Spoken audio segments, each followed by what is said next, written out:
Hello दोस्तों। जब भी मैं मंदिर जाती थी तो एक बूढ़ी औरत मुझे वहां बैठी दिखती थी। मैं हमेशा उसकी मदद करती थी। कभी उसके लिए कपड़े ले जाती तो कभी उसे खाना खिलाती। इसके बदले वह मुझे ढेर सारी दुआएं देती थी। शादी के बाद से मैं एक बार भी वहां नहीं गई थी। फिर अपने पति से इजाजत लेकर जब मैं वहां पहुंची तो वह बूढ़ी औरत मुझे देखकर तुरंत मेरे पास आई और मेरी खैरियत पूछने लगी। जब मैंने उसे अपनी शादी की बात बताई तो पहले वह बहुत खुश हुई, लेकिन जैसे ही मैंने अपने पति का नाम बताया उसके चेहरे का रंग पल भर में बदल गया। अभी कुछ देर पहले जो खुशी उसके चेहरे पर नजर आ रही थी वह अचानक चिंता में बदल गई। वह तुरंत मुझसे दूर हो गई और फिर उसने मुझसे सिर्फ एक ही बात कही कि जितनी जल्दी हो सके मैं उस हवेली को छोड़ दूं, यही मेरे लिए बेहतर होगा। उसकी बात मुझे बहुत अजीब लगी। जब मैंने उससे इसकी वजह जानने की कोशिश की तो अचानक मेरा पति वहां आ गया और उसने मुझे चलने को कहा। मैं अपने घर वापस आ गई थी।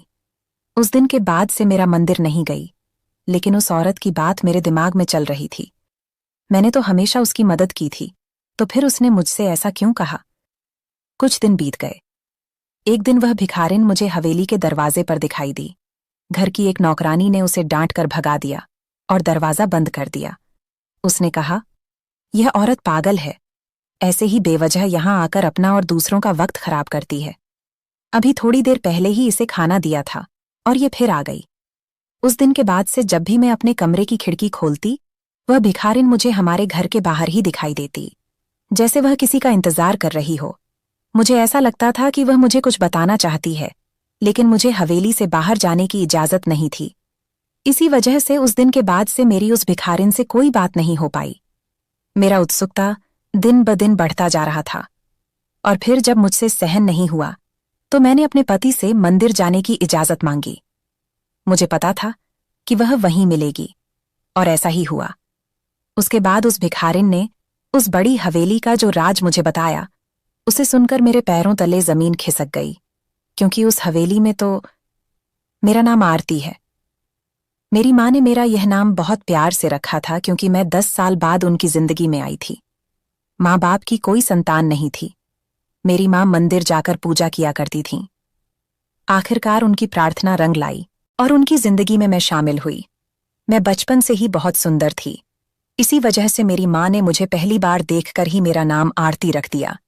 न केवल बचपन में बल्कि बड़े होने पर भी मैं बेहद खूबसूरत थी। जो भी मुझे एक नजर देखता वह दोबारा पलटकर जरूर देखता था। सभी लोग मेरी खूबसूरती से काफी प्रभावित थे।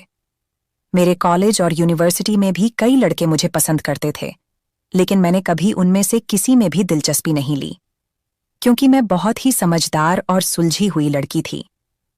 मैं बिल्कुल अपनी माँ जैसी थी।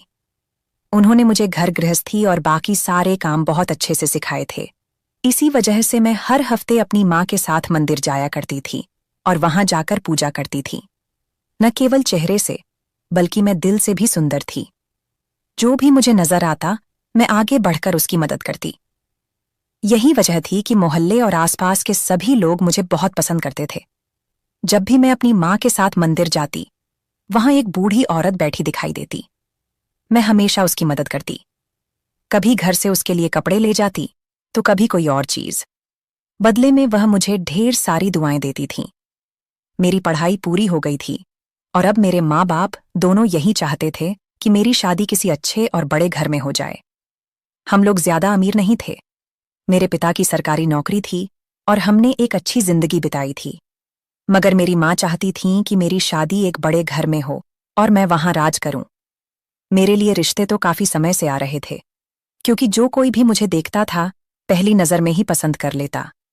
उसके बाद हमारे घर रिश्ता आता, लेकिन माँ इनकार कर देती थीं।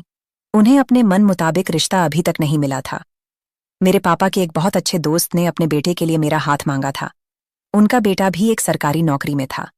उनका अपना घर था, लेकिन वे भी हमारी तरह ज्यादा अमीर नहीं थे। मेरे पिता तो इस रिश्ते से खुश थे क्योंकि वे उस लड़के को अच्छी तरह जानते थे, लेकिन मेरी माँ इस रिश्ते के लिए तैयार नहीं थीं। उनका कहना था कि वे मेरी शादी किसी बड़े घर में करेंगी, और वैसे भी रिश्ते करवाने वाली ने यही कहा था कि मैं इतनी सुंदर हूं कि मेरा रिश्ता किसी बड़े घर में आसानी से हो सकता है। ऐसे में माँ का कहना था कि मुझे किसी साधारण से घर में जाकर गरीबी में जिंदगी बिताने की जरूरत नहीं है। माँ की यह बात सुनकर मेरे पिता भी चुप हो गए थे और उन्होंने उन्हें अपनी मर्जी करने दी, ये सोचकर कि माँ है, अपनी बेटी के लिए बेहतर ही सोचेंगी। मेरी अपनी कोई पसंद नहीं थी। मेरे माता पिता मेरे लिए जो भी फैसला करते, जो भी पसंद करते, मुझे वह मंजूर था। फिर एक दिन रिश्ते करवाने वाली खुशी खुशी हमारे घर आई और उसने माँ को ऐसी खबर सुनाई जिसे सुनकर वे भी बहुत खुश हो गईं। मेरे लिए एक बहुत बड़े घर से रिश्ता आया था। वे लोग काफी अमीर थे। लड़के के माता पिता का देहांत हो चुका था। वह अकेला अपनी हवेली में रहता था और बाकी नौकर चाकर हवेली को संभालते थे। इसके अलावा उसका अपना बड़ा कारोबार था जिसे वह अकेले संभालता था। उस लड़के को एक ऐसी लड़की चाहिए थी जो समझदार होने के साथ साथ सुंदर भी हो। बाकी उसके परिवार और उसके घर के बारे में कोई ज्यादा सवाल नहीं किया गया। ये सुनते ही सबसे पहले माँ के दिमाग में मेरा ही ख्याल आया। वे तुरंत मेरे घर पहुंचकर माँ से बात करने लगीं। देखने में तो लड़का काफी सुंदर था। माँ ने तुरंत इस रिश्ते के लिए हाँ कर दी। मुझे भी लड़का पसंद आया और ऊपर से वह इतना अमीर था कि कोई भी लड़की उसे मना नहीं करती। मेरा रिश्ता पक्का हो गया। मेरे पिता थोड़े चिंतित थे, ये सोचकर कि जिस घर में उन्होंने मेरा रिश्ता किया था वह कोई साधारण घर नहीं था। वे लोग बहुत अमीर और ऊंचे खानदान के थे। ऐसे में मेरे पिता को चिंता थी कि क्या उनकी बेटी को उस घर में वह इज्जत मिलेगी जो एक लड़की को ससुराल में मिलनी चाहिए। कहीं ऐसा ना हो कि वे लोग अपने पैसे का रौब दिखाएं और इस बात का फायदा उठाएं कि मैं एक साधारण घर से आई हूं। मेरे पिता को डर था कि कहीं इसी वजह से वे लोग मेरे साथ किसी मामले में अन्याय न करें। मेरे पिता इन्हीं बातों को लेकर परेशान थे, लेकिन माँ ने उन्हें समझाया कि अगर उन्हें इस बात पर कोई आपत्ति होती तो वे हमारे घर रिश्ता जोड़ते ही नहीं। हमने उनसे कुछ भी नहीं छुपाया था, सब कुछ उनके सामने ही था और लड़के ने खुद मुझे पसंद किया था। वैसे भी इन अमीर लोगों को धन दौलत की क्या कमी, उन्हें तो बस एक पढ़ी लिखी अच्छी और सुंदर लड़की चाहिए थी। मेरी खूबसूरती की वजह से ही इतना बड़ा रिश्ता मेरे लिए आया था। माँ ने जैसे तैसे पिता को समझा बुझाकर संतुष्ट कर दिया। राजेश के साथ मेरी सगाई हो गई थी, लेकिन मेरी उससे ज्यादा बातचीत नहीं थी। सगाई के बाद बस एक बार ही मेरी उससे मुलाकात हुई थी। उस मुलाकात में उसने सिर्फ मुझे देखा था और 2-4 सवाल पूछे थे। इसके अलावा कोई खास बात नहीं हुई थी। पहली मुलाकात में ही मुझे समझ आ गया था कि वह व्यक्ति अपने काम से काम रखने वाला है और ज्यादा बात नहीं करता। कुछ ही दिनों बाद घर में शादी की तैयारियां शुरू हो गई थीं, क्योंकि राजेश का कहना था कि उसे जल्दी शादी करनी है ताकि उसके बाद वह अपने काम पर ध्यान दे सके। इसलिए वह चाहता था कि यह काम जितनी जल्दी निपट जाए उतना अच्छा है। मम्मी पापा को भी इस बात पर कोई आपत्ति नहीं थी। उन्होंने तुरंत शादी के लिए हाँ कर दी थी। मुझे बस इसी बात की चिंता थी कि मैं अपने माँ बाप से दूर चली जाऊंगी। मैं तो कभी एक दिन भी उनके बिना नहीं रही थी और अब आगे की पूरी जिंदगी उनके बिना कैसे बिताऊंगी। जैसे जैसे शादी के दिन नजदीक आते जा रहे थे, मेरी उदासी बढ़ती जा रही थी। लेकिन फिर माँ ने समझाया तो मैं थोड़ी शांत हो गई थी। राजेश के कहने के मुताबिक शादी बहुत ज्यादा धूमधाम से नहीं हुई थी। मंदिर में शादी हुई और वहीं से विदा होकर मैं हवेली आ गई। वह हवेली जो राजेश की थी। यह हवेली शहर से बाहर थी और आसपास दूर दूर तक कोई घर नहीं था। ऐसी वीरान जगह पर आकर एक पल के लिए तो मेरा दिल घबरा गया, लेकिन जैसे ही हवेली के अंदर पहुंची मैंने देखा तो दंग रह गई। इतनी खूबसूरत हवेली मैंने आज तक नहीं देखी थी। जिस शानदार तरीके से उसे सजाया गया था वह देख मेरी आंखें खुली की खुली रह गईं। हवेली में मेरे और राजेश के अलावा बाकी सब नौकर थे जो वहां काम करते थे और आज से इतनी बड़ी हवेली की मैं मालकिन थी। मुझे अपनी आंखों पर और अपनी किस्मत पर यकीन नहीं हो रहा था। हवेली के जितने भी नौकर थे वे दिन के समय काम करते थे और रात को हवेली के बाहर बने छोटे छोटे घरों में चले जाते थे जो उनके लिए बनाए गए थे। मुझे इस हवेली को देखने में पूरे 2 दिन लग गए, लेकिन फिर भी हवेली के कुछ हिस्से ऐसे थे जिन्हें मैंने अब तक नहीं देखा था। नौकरों के मुताबिक हवेली के उन हिस्सों में किसी का आना जाना नहीं होता, इसलिए मैंने भी वहां जाने की जरूरत महसूस नहीं की। राजेश ने शादी के अगले ही दिन से अपना काम संभाल लिया था। वह सुबह ही काम के लिए चले जाते थे। उन्होंने मुझसे कहा था कि हवेली के नौकर मुझे सब कुछ समझा देंगे और बता देंगे कि मुझे इस हवेली में किस तरह रहना है। राजेश की यह बात मुझे समझ नहीं आई थी कि मुझे किस तरह से इस हवेली में रहना है। शादी को 1 हफ्ता हो गया था और मैं एक बार भी अपने माता पिता से मिलने नहीं गई थी। हवेली की नौकरानी ने मुझे सब कुछ समझा दिया था कि मैं इस हवेली से राजेश की इजाजत के बिना कहीं नहीं जा सकती। हवेली के अंदर मैं जहां चाहूं घूम सकती हूं और जो चाहूं कर सकती हूं, लेकिन बाहर जाने की बिल्कुल भी अनुमति नहीं है। मेरा बहुत मन करता था कि मैं हवेली से बाहर निकलकर आसपास की जगह को देखूं, लेकिन ऐसा मुमकिन नहीं था। राजेश सुबह ऑफिस जाता और शाम को घर वापस आता। उसका सारा दिन अपने ऑफिस में ही बीतता था और हवेली में भी सारे काम नौकर करते थे। उन्हें सारे काम समझाने के लिए एक खास नौकरानी यहां मौजूद थी। शायद वह यहाँ की सबसे खास नौकरानी थी, क्योंकि राजेश के सारे काम वही करती थी। जब भी मैं राजेश का कोई भी काम करने की कोशिश करती तो वह नौकरानी तुरंत बीच में आ जाती और मुझे वह काम करने से रोक देती। यहाँ की दूसरी नौकरानियों ने मुझे बताया था कि वह नौकरानी काफी समय से यहाँ मौजूद है और खास तौर पर मालिक के कामों के लिए रखी गई है। उसे सिर्फ राजेश के कामों की जिम्मेदारी दी गई थी और वह हवेली का कोई दूसरा काम नहीं करती थी। वह नौकरानी मेरी शादी से पहले से ही यहाँ थी। मैंने उसका चेहरा कभी नहीं देखा था, क्योंकि वह हमेशा अपने चेहरे पर घूंघट डालकर रखती थी। जिस इलाके से वह ताल्लुक रखती थी, वहां की महिलाएं इसी तरह घूंघट डालकर रहती थीं, लेकिन उसका चेहरा देखे बिना भी यह अंदाजा लगाया जा सकता था कि वह कोई बूढ़ी औरत नहीं, बल्कि एक लड़की थी। यही बात मुझे सबसे ज्यादा खलती थी कि वह मेरे पति के काम क्यों करती है। मेरा पति भी अपने हर काम के लिए उसे ही आवाज देता था और उसे ही हर काम के लिए कहता था, जबकि मैं चुपचाप बैठकर यह सब देखती रहती थी। मेरा पति मुझसे ज्यादा तो उस नौकरानी से बातें कर लेता था। कभी उसे कोई काम समझाता था तो कभी खाने के लिए कुछ लाने को कहता था, जबकि मुझसे वह तभी बात करता था जब मैं उससे कुछ पूछती थी। अब तो यह सब मेरी सहन शक्ति से बाहर हो गया था। जब मैं अपने पति से उसकी शिकायत करती तो वह मुझे यह कहकर चुप करा देता कि वह इस घर की नौकरानी है और नौकरानी का काम ही होता है काम करना। अगर वह उसे काम करने के लिए नहीं कहेगा तो फिर उसने इन नौकरों को घर में रखा ही क्यों है। जब मैं अपने पति से कहती कि उसके सारे काम मैं अपने हाथों से करना चाहती हूं, तो वह साफ इनकार कर देता। वह कहता कि मैं इस घर की मालकिन हूं और वह मुझसे नौकरानी वाले काम नहीं करवाएगा। वह नहीं चाहता कि उसकी पत्नी घर के कामकाज करे। वह कहता कि जब वह ऑफिस से वापस आए तो मुझे तैयार सजी संवरी देखे, न कि कपड़े धोते हुए या खाना बनाते हुए।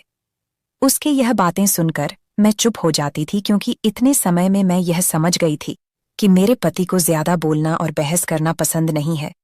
अब अगर मैं इस बात पर और चर्चा करती तो उसे गुस्सा आ जाता, और मैं ऐसा बिल्कुल नहीं चाहती थी। जब से मैं इस घर में आई थी तब से मेरा मंदिर का भी चक्कर नहीं लगा था। राजेश के पास समय नहीं होता था और वह मुझे अकेले घर से बाहर जाने की अनुमति भी नहीं देता था। मैंने कई बार राजेश से कहा था कि वह मुझे मेरे माता पिता से मिलाने ले जाए, लेकिन वह हर बार यह कहकर बात टाल देता कि अभी उसके पास समय नहीं है। उसका कहना था कि मैंने अपनी पूरी जिंदगी अपने माता पिता के साथ बिताई है, अब मुझे अपने घर पर ध्यान देना चाहिए और यहाँ दिल लगाने की कोशिश करनी चाहिए। वह यह भी कहता था कि उसे बिना वजह यहाँ वहाँ घूमना फिरना बिल्कुल पसंद नहीं है, इसलिए मुझे भी उसकी आदतों के अनुसार ही रहना होगा। उसने समझाया कि जितनी जल्दी मैं इस बात की आदत डाल लूंगी उतना ही मेरे लिए बेहतर होगा। उस दिन के बाद मैंने भी कहीं जाने की जिद नहीं की और चुपचाप घर में ही सारा वक्त बिताने लगी। हवेली के सभी नौकर अपने अपने काम खत्म करके शाम होते ही हवेली से बाहर चले जाते थे, लेकिन वह खास नौकरानी सबके जाने के बाद भी हवेली में मौजूद रहती थी। जब मैं उससे कहती कि वह भी चली जाए तो वह साफ कह देती कि जब तक साहब नहीं आते वह यहां से नहीं जाएगी। उसे साहब को खाना देना है और उनके बाकी काम करने हैं। इसके बाद जब उनकी इजाजत होगी तभी वह यहां से जाएगी। उसकी बातों से मुझे ऐसा लगता था कि मेरी बात की उसके सामने कोई अहमियत ही नहीं थी। ये सब मेरे पति की वजह से हो रहा था, वरना मैं तो उसे 1 मिनट में घर से निकाल देती। लेकिन मेरे पति को पता नहीं क्या हो गया था कि वह इस बारे में कोई बात सुनना भी पसंद नहीं करता था। जब भी मैं उससे इस बारे में बात करती, वह मुझे डांटते हुए कहता कि मैं उससे घर के नौकरों की बातें न करूं। उसका कहना था कि उसके पास इतना फालतू समय नहीं है कि वह मेरे साथ बैठकर नौकरों की चर्चा करे। वह नौकरानी भी बहुत जिद्दी थी। मेरी बार बार कहने के बावजूद भी वह अपनी जगह से 1 इंच भी नहीं हटती थी। मुझे उसकी नीयत कुछ ठीक नहीं लगती थी। ऐसा लगता था जैसे वह मेरे पति को अपने वश में करना चाहती है। इसी वजह से वह उनके आगे पीछे घूमती थी और उनकी सेवा करती थी ताकि वह उनका दिल जीत सके। लेकिन मैंने भी सोच लिया था कि ऐसा होने नहीं दूंगी। आखिरकार घर की मालकिन मैं थी। इसी तरह हमारी शादी को 2 महीने बीत गए। तभी हमें एक बड़ी खुशखबरी मिली। मैं मां बनने वाली थी। जब यह बात मेरे पति को पता चली तो उनकी खुशी का कोई ठिकाना नहीं था। लेकिन इसके बाद उन्होंने जो बात कही उसे सुनकर मैं हैरान और परेशान हो गई। मेरे पति का कहना था कि उन्हें बेटा ही चाहिए। उन्होंने मुझसे साफ कहा कि मैं इस बात को अच्छी तरह अपने दिमाग में बिठा लूं। उनकी बात सुनकर मैं समझ नहीं पा रही थी कि आखिर इसमें मेरा क्या हाथ हो सकता है। जो भी बच्चा इस दुनिया में आता है, वह बेटा होता है या बेटी, यह मेरे बस में नहीं था। लेकिन जिस गुस्से में उन्होंने मुझसे यह बात कही थी, उससे मैं डर गई थी। और फिर अगले ही दिन मैंने मंदिर जाने का फैसला किया। मैंने अपने पति से कहा कि वह मुझे अपने साथ मंदिर ले चले ताकि मैं वहां जाकर मन्नत मांग सकूं और पूजा कर सकूं, जिससे हमारी औलाद बेटा हो। मेरी बात सुनकर मेरे पति कुछ देर चुप रहे और फिर बोले, अगर तुम सच में वहां जाकर पूजा करोगी तो हमारा बेटा होगा? मुझे समझ नहीं आ रहा था कि मैं क्या जवाब दूं, लेकिन भगवान पर भरोसा रखते हुए मैंने हाँ कह दिया। यह सुनकर मेरे पति की खुशी का कोई ठिकाना नहीं था। उन्होंने कहा कि वह मुझे अगले दिन ही मंदिर ले जाएंगे। इस तरह शादी के 2 महीने बाद आज मैं मंदिर आई थी। मैं जो हर हफ्ते यहाँ आती थी और पूजा करती थी, इतने दिनों बाद यहाँ आकर मेरे दिल को बहुत सुकून मिला। मेरे पति मुझे वहां छोड़कर अपने किसी काम से चले गए थे। मैंने उन्हें बताया था कि मुझे यहाँ कम से कम आधे घंटे लग सकते हैं और उनके पास इतना समय नहीं था कि वे मेरा इंतजार कर सकें। इसलिए वह मुझे यह कहकर छोड़ गए थे कि आधे घंटे बाद आकर मुझे ले जाएंगे। मैंने अपनी पूजा पूरी की और जैसे ही सीढ़ियों से नीचे आई तो वही बुजुर्ग महिला मुझे दिखाई दी। उसने भी मुझे देख लिया और जल्दी से भागते हुए मेरे पास आई। उसने मेरा हालचाल पूछा और कहा कि मैं पिछले 2 महीने से यहाँ क्यों नहीं आई। मैंने उसे शुरुआत से लेकर अंत तक सारी बात बता दी कि कैसे मेरी शादी हो गई और अब मैं अपने ससुराल में रहती हूँ। वहां से हर हफ्ते मंदिर आना मेरे लिए मुमकिन नहीं है।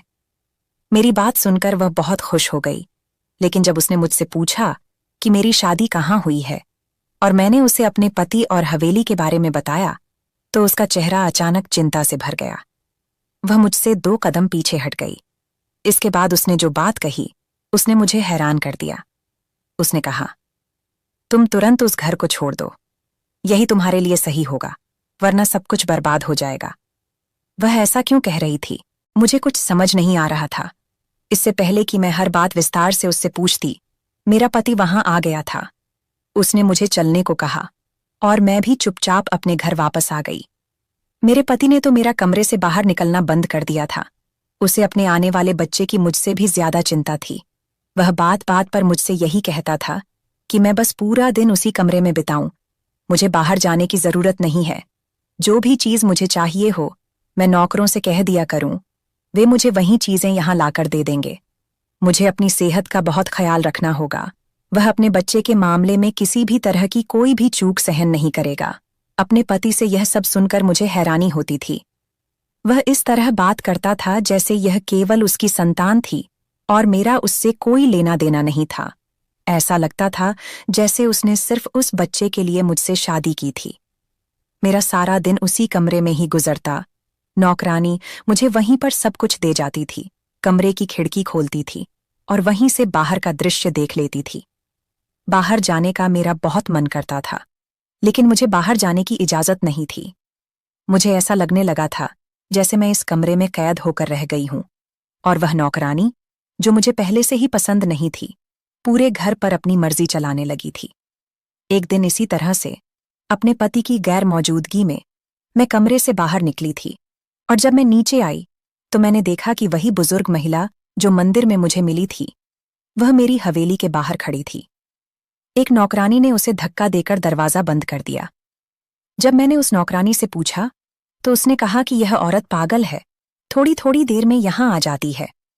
अभी थोड़ी देर पहले ही उसे खाना दिया था, फिर वह वापस आ गई है। महिला पागल तो बिल्कुल नहीं थी, मैं उसे बहुत अच्छे से जानती थी, तो फिर यह नौकरानी उसे पागल क्यों कह रही थी?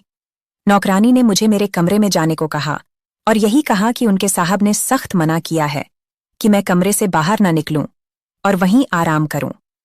अगर मुझे कोई चीज चाहिए होगी तो वह मुझे कमरे में लाकर दे देंगी। मैं फिर से अपने कमरे में वापस चली गई और उस दिन के बाद से जब भी मैं अपने कमरे की खिड़की खोलती तो वह भिखारन मुझे हवेली के दरवाजे पर खड़ी हुई नजर आती। ऐसा लगता था जैसे वह किसी का इंतजार कर रही थी और कहीं न कहीं मुझे यह महसूस होता था कि वह मेरा ही इंतजार कर रही है। मुझे ऐसा लगता था जैसे वह मुझे कुछ बताना चाहती है। आखिर ऐसा क्या था जो वह मुझे बताना चाहती थी, जिसके लिए वह रोजाना यहां आती थी? यकीनन कोई बहुत बड़ी बात थी जिससे मैं अनजान थी, लेकिन ऐसा क्या था इस हवेली में जो मैं नहीं जानती थी? मैं पूरा दिन कमरे में बैठकर यही सोचती रहती थी। मेरा पति जब अपने ऑफिस से वापस आता तो कुछ देर मेरे पास बैठता और फिर मुझे सोने को कहकर कमरे से बाहर निकल जाता। इसके बाद रात देर तक वह कमरे में वापस नहीं आता। मुझे समझ नहीं आ रहा था कि हवेली में यह सब क्या हो रहा है। अगर मैं अपने पति से इस बारे में बात करती तो वह मुझ पर गुस्सा करता और मुझे चुप करवा देता। एक रात इसी तरह से मैं सोने के लिए लेट गई थी और मेरा पति मेरे सोने के बाद कमरे से बाहर निकल गया। मुझे काफी प्यास लगी थी, कमरे में पानी खत्म हो गया था, इसीलिए मैं पानी लेने के लिए रसोई में गई तो मेरे होश उड़ गए। मेरा पति उस नौकरानी के साथ बैठकर बातें कर रहा था और फिर थोड़ी देर बाद वे दोनों वहां से उठे थे और नीचे जो कमरा था उसमें बंद हो गए और कमरे का दरवाजा उन्होंने बंद कर लिया। ये देखकर तो मेरी बाकी की होश भी उड़ गई थी। मेरा शक बिल्कुल सही साबित हुआ था। इस औरत की यही चालाकी थी। वह मेरे पति को अपने जाल में फंसा लेना चाहती थी और इसमें वह सफल हो गई थी। मेरे कमरे में रहने का उसने फायदा उठाया था। उससे पहले कि वह मेरा घर, मेरा पति, सब कुछ मुझसे छीन लेती, मुझे कुछ करना था। लेकिन इससे पहले मुझे यह जानना था कि वह बुजुर्ग महिला मुझे क्या बताना चाहती थी और हर रोज क्यों यहां आकर खड़ी हो जाती थी। क्या पता वह मुझे कुछ ऐसा बताना चाहती हो जिससे मेरी मदद हो जाती। मैं अपने कमरे में वापस आकर लेट गई थी और फिर अगले दिन सुबह होते ही मैंने अपने पति से मंदिर जाने को कहा। मुझे पता था कि वह इतनी आसानी से मुझे वहां ले जाने के लिए तैयार नहीं होगा, इसलिए मैंने उससे झूठी कहानी बनाई। मैंने कहा कि मेरा वहां जाना बहुत जरूरी है, मुझे फिर से अपनी मन्नत मांगनी होगी और एक पूजा करनी होगी। मैंने अपने पति से कहा कि पंडित जी ने मुझे यह कहा था कि अगर मुझे वाकई बेटा चाहिए तो मुझे महीने में एक बार मंदिर जाकर पूजा करनी होगी और गरीबों में चीजें बांटनी होंगी। मैं जानती थी कि बेटे के लिए मेरा पति कुछ भी करने के लिए तैयार हो जाएगा और वह मेरी यह बात मान लेगा। वैसा ही हुआ। यह सुनकर मेरा पति तुरंत रजामंद हो गया और मुझे अपने साथ मंदिर ले आया। मुझे वहां छोड़कर वह अपने काम से चला गया था। मैंने अपनी पूजा पूरी की और उसके बाद मैं उसी महिला के पास गई। मुझे वहां देखकर वह काफी शांत हो गई थी। उसने मुझसे कहा कि वह बहुत बार हवेली मुझसे मिलने के लिए आई थी, लेकिन कभी किसी ने उसे अंदर नहीं जाने दिया। मैंने बिना समय गंवाए उससे पूछा कि वह मुझसे क्यों मिलना चाहती थी और उस दिन जब मैंने अपने पति और अपने घर के बारे में उसे बताया था तो वह इतनी परेशान क्यों हो गई थी। मेरी इस बात के जवाब में जो बात उसने मुझे बताई, उसने मेरे पैरों तले जमीन खींच ली, क्योंकि उस महिला ने जो हकीकत हवेली के बारे में मुझे बताई थी उस पर यकीन करना मेरे लिए मुश्किल था। उस महिला ने मुझे बताया कि वह हवेली ठीक नहीं है, वहां पर बहुत सारे राजदफन हैं, मेरी जान को वहां पर खतरा है। मुझे जल्द से जल्द उस हवेली को छोड़ देना चाहिए और अपने घर वापस लौट जाना चाहिए।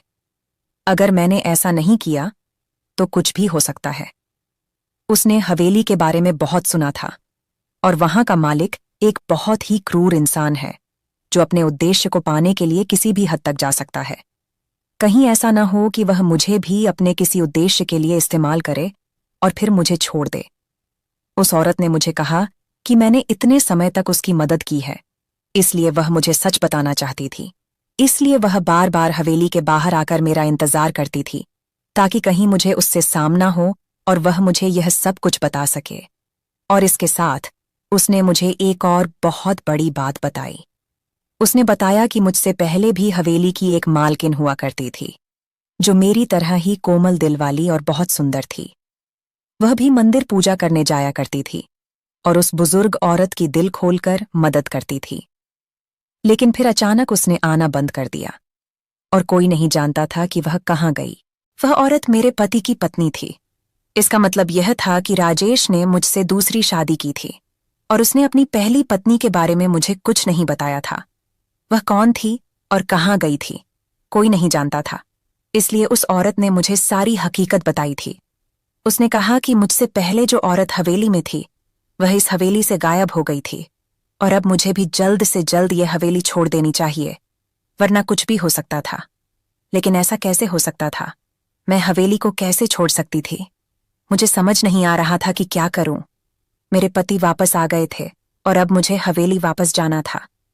मुझे हर हाल में यह जानना था कि मेरे पति की पहली पत्नी कहाँ चली गई थी और उसने यह बात मुझसे क्यों छिपाई थी।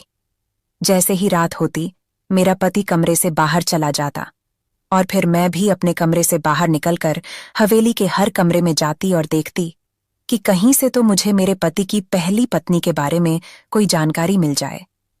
क्या उसकी कोई तस्वीर या कोई और सामान हवेली में मौजूद होगा? फिर एक दिन इसी तरह से अपने पति की पहली पत्नी का पता लगाते हुए मैं हवेली के उस हिस्से में पहुंच गई जिसे मुझे कभी नहीं दिखाया गया था। यहां बहुत सारे कमरे थे और उनके बाहर ताले लगे हुए थे, लेकिन उन कमरों में हल्की हल्की रोशनी जल रही थी। इसका मतलब था कि वहां कोई मौजूद था। एक कमरे के पास जाकर मैंने दरवाजा खटखटाया तो मुझे अंदर से एक छोटी लड़की की आवाज सुनाई दी।